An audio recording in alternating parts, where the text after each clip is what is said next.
Dans cette séquence, nous allons faire un exercice de synthèse sur tout ce que nous avons appris sur les suites. Donc faites une pause sur la vidéo, essayez de chercher tout seul, question à question, et venez voir si vous avez juste.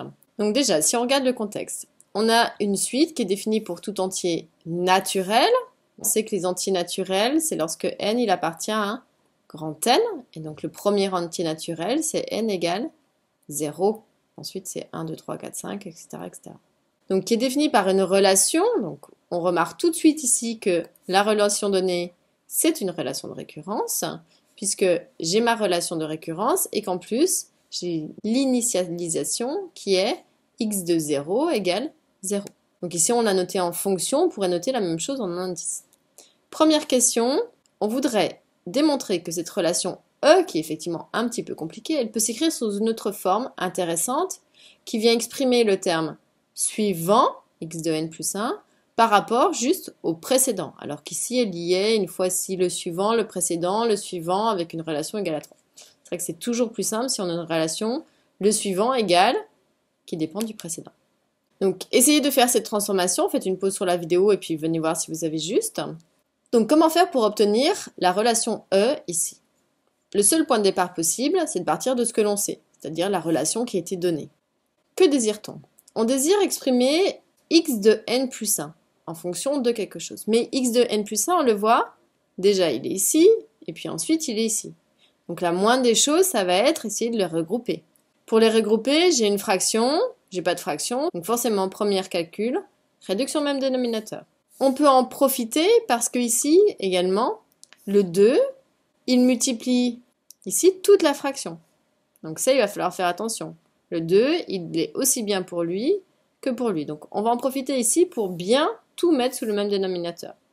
Donc je vais avoir 2x de n plus 1, moins ici 2x de n, le tout divisé par 0,1, plus.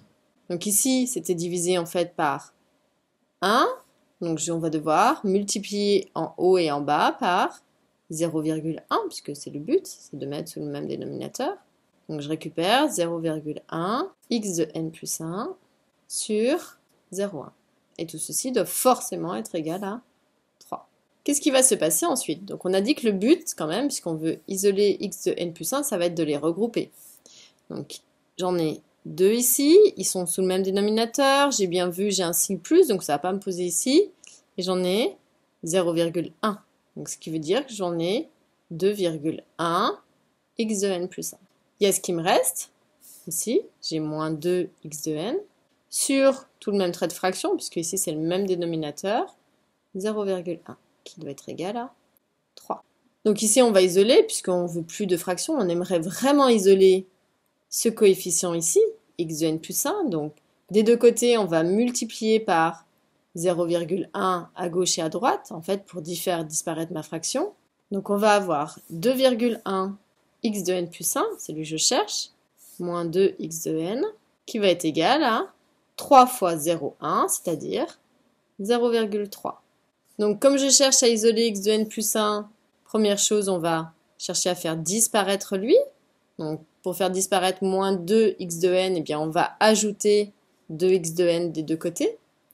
Donc on va avoir 2,1 x de n plus 1 qui va être égal à 0,3, donc on a dit plus 2 x de n. Et puis donc si je veux juste isoler lui, eh bien on va diviser des deux côtés, puisque là c'est multiplié, on va diviser par 2,1, aussi bien à gauche qu'à droite. Donc il va nous rester x de n plus 1 qui va être égal à, attention c'est tout ça qui doit être divisé, donc 0,3 plus 2x de n, attention tout le monde, divisé par 2,1.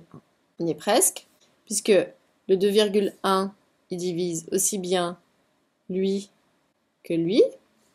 Donc on va se retrouver avec 0,3 sur 2,1 plus 2x de n sur 2,1. Dernière petite étape, simplification et c'est terminé. Donc 0,3 sur 2,1, on peut faire x10 des deux côtés, ça fait 3 sur 21. Simplification par 3, il reste un septième. Plus, ici également, on va faire fois 10 en haut et en bas, comme ça nous enlèvera la virgule. Donc 2 fois 10, j'en récupère 20, sur 2 fois 10, 21, x de n. Donc j'ai bien la relation, qui m'était une autre manière d'écrire cette relation de récurrence, comme étant x de n plus 1 égale 20 sur 21 x de n plus 1 septième.